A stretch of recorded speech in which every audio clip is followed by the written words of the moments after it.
Oh.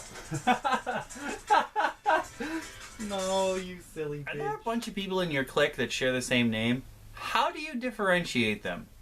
If you thought crazy stuff only happened to me when my family was around, you'd be sorely mistaken. I've always been a magnet for crazy, especially during the school years. At college, there were way too many Steves. Like, every other person we knew was named Steve. There was too many Steves. And we lived with a Steve. We lived with a Steve, and everyone called him Steve. And this one time, he left the paper in the common room on the floor, and I picked it up, and I read Steven, and I was like, guys, whose friend here came and left the paper in here? And Steve was like, what? Because pretty much all he ever says is, what? But yeah, there was way too many Steves, and everyone called him Steve, and you gotta find a way to differentiate them. So we had Steve in our suite, who became a Round Steve. And you might be like, oh, I wonder why we called him Round Steve. No, you don't need to wonder. I'm going to explain it to you. I hung out with a lot of Asians on campus, and he would always try to hug them, and they would always run away. Like, ah, and run away. And one time, we pulled two of them aside, and we were like, why do you run away from Steve when he tries to hug you? And one of them stopped. This particular Asian you're going to hear a lot about, so this story may give you an inkling into her personality. You're going to hear a lot about her in the future. But this one girl stops and she goes, because he is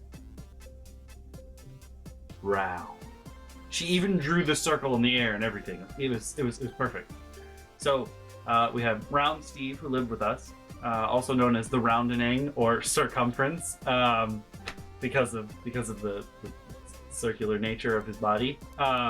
Then there were the two Black Steve that we hung out with. So Black Steve didn't work, and then we started to call them Ninja Steves because one of them ran the parkour club on our campus. So he became Ninja Steve, but he also did Capture the Flag, and he would like hide under the bridge and what have you. So he was Ninja Steve, but then one of our friends had a friend named Steve that would come to visit our school all the time, and he would play Ultimate Frisbee with our team, even though he wasn't part of the school. So maybe against, I don't know. I didn't hang out with the Ultimate kids. That was too New Paltzy for me. Professional Frisbee teams. That's too New Paltz for me. So we couldn't call Black Steve Ninja Steve because then there were two Ninja Steves, and then Black Steve would be like, no, call me Black Steve, it's fine. So Visiting Steve became Ninja Steve, and he's still Ninja Steve to this day. Sometimes people post on his wall, like, hey, Ninja Steve, which actually makes sense because sometimes some of us post on Black Steve's wall, like, hey, Black Steve, and people will be like, what? But it's just, you get used to it. Like, that's it.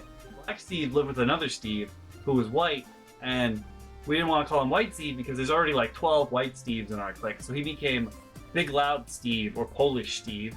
So there's just, there's so many Steves. Why is Steve so common? So common! Now, oddly enough, Black Steve, not Ninja Steve, Black Steve ran Parkour Club. And this one time... Well, hello there, everyone. I'm here on my college campus, and I'm going to tell you guys a story. There's a squirrel in that bush, if you can't hear it. And I'm going to tell you a story about a Steve in a second. So I hope you guys all enjoy. I wanted a visual aid, so this episode was a week late, but I came to my campus, and I'm going to show you something. So by now, you guys have probably all heard about all different Steves, but I'm going to tell you a story about Black Steve. You see this, the Fine Arts building? You see that roof? I guarantee you that there's a soggy paper bag full of condoms. Very soggy, not for the reason you're thinking of, but just because it's been up there in the rain for many, many years on the roof of that building. Because we do a thing here called Condom Casino. And Black Steve took that bag from one of our friends that he wanted to protect, and he parkoured onto the roof of this building via the main doors, and I'm pretty certain there's a soggy bag of condoms on top of that building. Now that you've heard about parkour condoms, you know a little bit more about Black Steve. Let me tell you about Round Steve. A little later on in this season of Unfairy Tales, there's going to be an episode devoted to creepy people.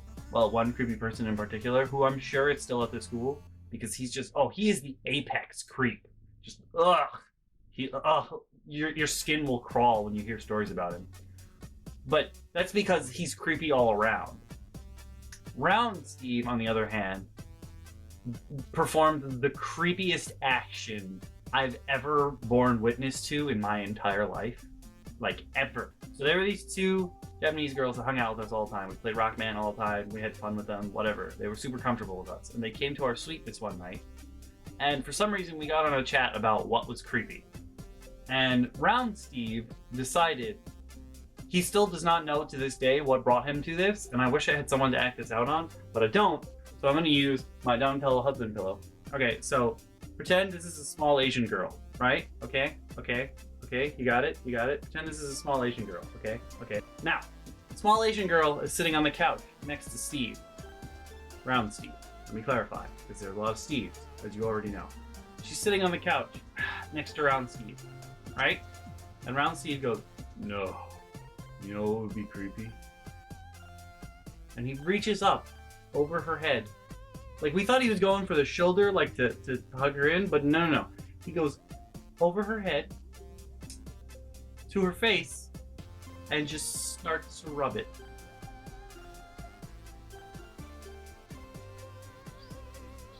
Rubs her face. Hand over her head. Rubbing her face. And he doesn't say anything when he does it. And she lets out the most uncomfortable, scared laugh I've ever heard in my entire life. And Steve continues to say nothing. He just continues to rub her face. And then he slowly turns to her.